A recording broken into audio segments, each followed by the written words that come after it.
என்ன மோனா, ரொம்ப சோகமாக இருக்க? என்ன விஷயம்? அது ஒன்றும் இல்லை சோனா, நான் குள்ளமாக இருக்கேனா எல்லாரும் எனக்கு கிண்டல் பண்ணிக்கிட்டே இருக்காங்க. இதான் உன் கவலையா? உன் கவலை ஒன்று, என் கவலை ஒன்று. உனக்கு என்ன சோனா, நீ நல்லா உயரமாக தானே இருக்க, உனக்கு என்ன? அதுதான் மோனா எனக்கும் பிரச்சனை. நான் ரொம்ப வளர்ந்துட்டேனா, அதை வச்சு எல்லாரும் கிண்டல் பண்ணுறாங்க. என்ன சோனா சொல்கிற? குள்ளமாக இருந்தாலும் கிண்டல் பண்ணுறாங்க, வளர்ந்தாலும் கிண்டல் பண்ணுறாங்க. ஆமாம் மோனா, இந்த ஊரில் எதை பண்ணாலும் கிண்டல் பண்ணுறதுக்கு மட்டும் ஆள் இருந்துக்கிட்டே தான் இருக்காங்க. நம்ம பண்ணுற விஷயங்களை பார்த்து அதில் என்ன தப்பு ஏதா தப்புன்னு கண்டுபிடிக்கிறதுக்குன்னே ஒரு கூட்டம் சுற்றிக்கிட்டு இருக்கு. கரெக்டாக சொன்ன சோனா. நம்ம என்ன முயற்சி செய்கிறோன்னு பார்க்கவே பார்க்காதுங்க, என்ன தப்பு செய்யணும்னு தான் பார்த்துக்கிட்டே இருக்கோங்க. இவங்களுக்கெல்லாம் வேலை எதுவும் கிடையவே கிடையாதா?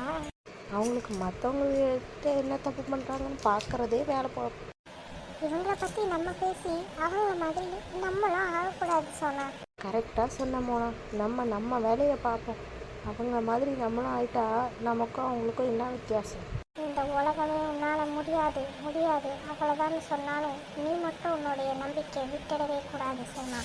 ஆமாம் மோனா, இவ்வளோ வளர்ந்துட்டதுக்கப்புறம் நான் யார் என்ன முடியாதுன்னு சொன்னாலும் இல்லைன்னு சொன்னாலும் ஒன்றும் பண்ண முடியாது. நான் என் வேலையை பார்க்க வேண்டியது தான்.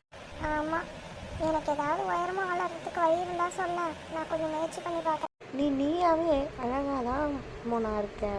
நீ எதுக்காக கஷ்டப்படுற? அப்படியா சொல்கிற?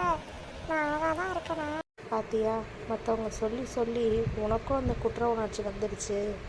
ஆமாம், இப்பெல்லாம் என்னை பார்த்தா எனக்கே சந்தேகமாக தான் இருக்கு. சந்தேகப்படாத, உன்னை நீ நம்பு. அப்போ தான் உன் வாழ்க்கை நல்லா இருக்கும். ஊரில் 1000 பேசுவாங்க, அதெல்லாம் கேட்டுக்கிட்டு இருந்தா நீ உன் வேலையை பார்க்க முடியுமா? மனசு தான் சந்தோஷமாக வச்சுக்கணும். அப்போ தான் நேர்மறையான எண்ணங்கள் வந்து உன்னால் உன் வேலையை பார்க்க முடியும். உன் பின்னாடி பேசுகிறவங்க பேசிடுவாங்க, உன்னை தப்பு சொல்கிறவங்களும் சொல்லிவிட்டு அவங்க வேலையை பார்க்க போயிடுவாங்க. ஆனால் நீ அதை நினச்சி வருத்தப்பட்டுட்டு இருக்கப்பார். கரெக்டாக சொன்னா. இப்போ என்னதான் செய்யறது? வா, வீட்டுக்கு போய் கொஞ்ச நேரம் டிவி பார்ப்போம், கொஞ்சம் ஸ்நாக்ஸ் சாப்பிட்டு விளையாடிட்டு நம்ம வேலையை பார்க்க ஆரம்பிப்போம். சூப்பர் சூப்பர் சோனா, வா போகலாம்.